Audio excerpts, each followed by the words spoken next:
Soal, apakah ujian awal yang dijumpai para calon pengikut tharikat?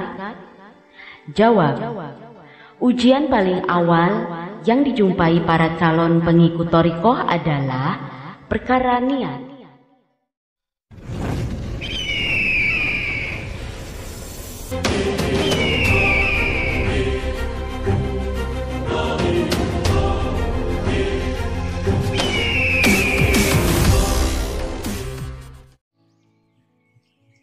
Bismillahirrahmanirrahim.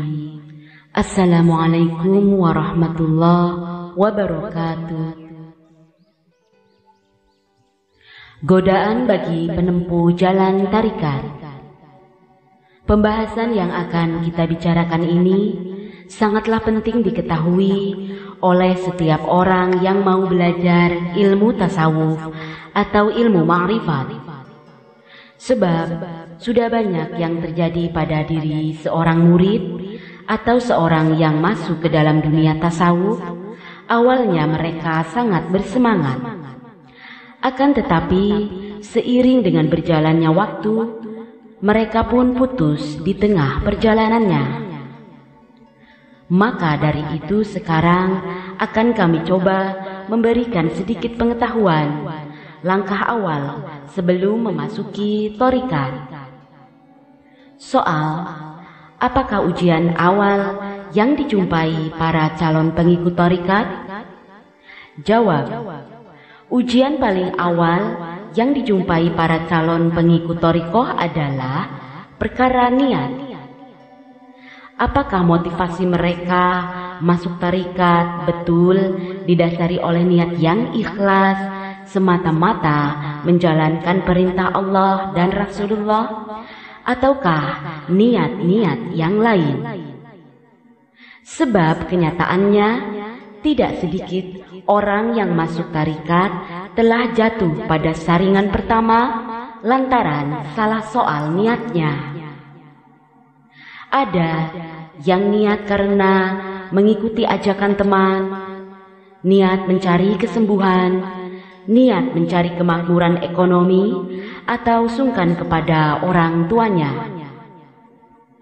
Ada pula niat untuk kepantasan di mata masyarakat. Ada yang niat supaya dapat ilmu pengobatan.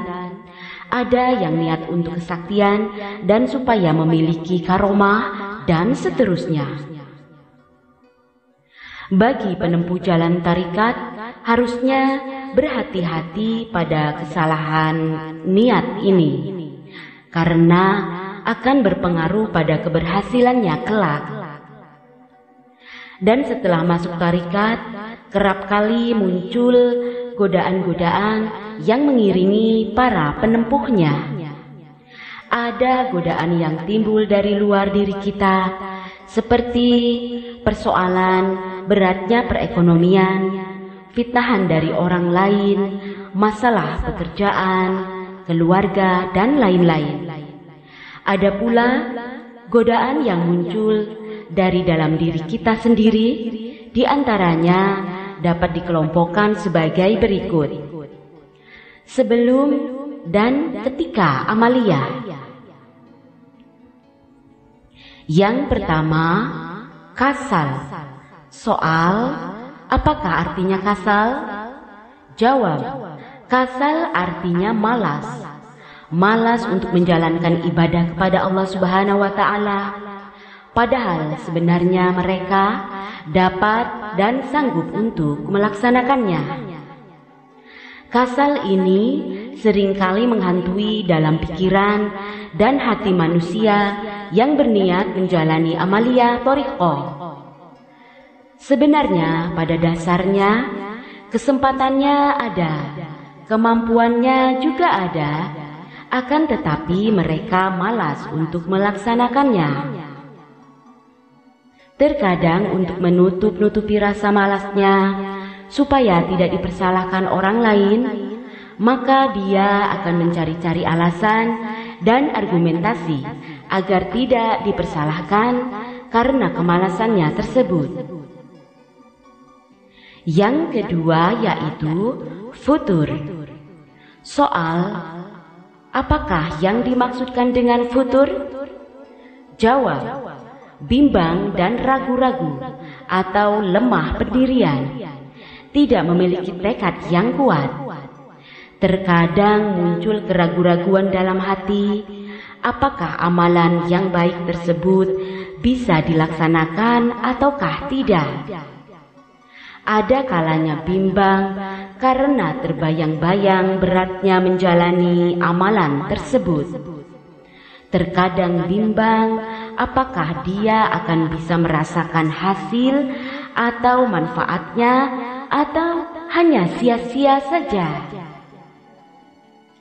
Ada kalanya bimbang apakah mampu menghadapi rintangan-rintangannya, atau bisa jadi bimbang karena tarik-menarik, mana yang lebih penting antara urusan duniawi dan urusan ukhrawi.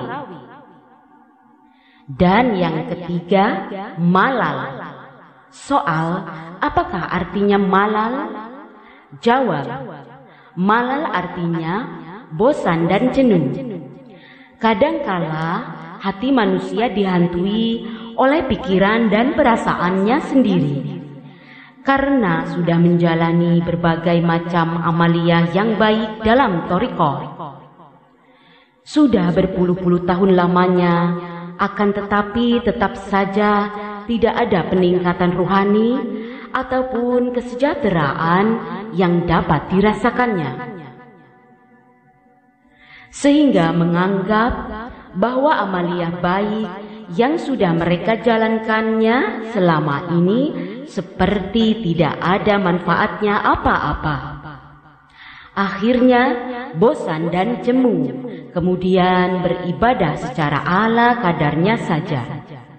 Bahkan muncul sifat meremehkan terhadap amal ibadah itu sendiri.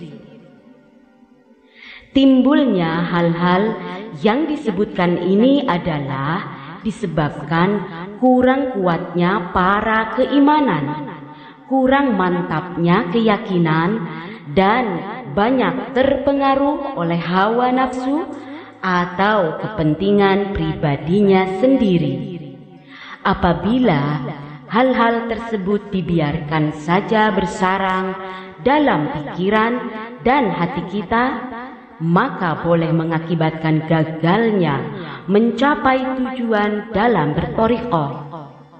Oleh karena itu, marilah kita bersihkan niat kita sebelum memasuki tarikat tasawuf, sebab jalannya sangat licin dan sudah banyak yang gagal dan jatuh dari ketidakberdayaan.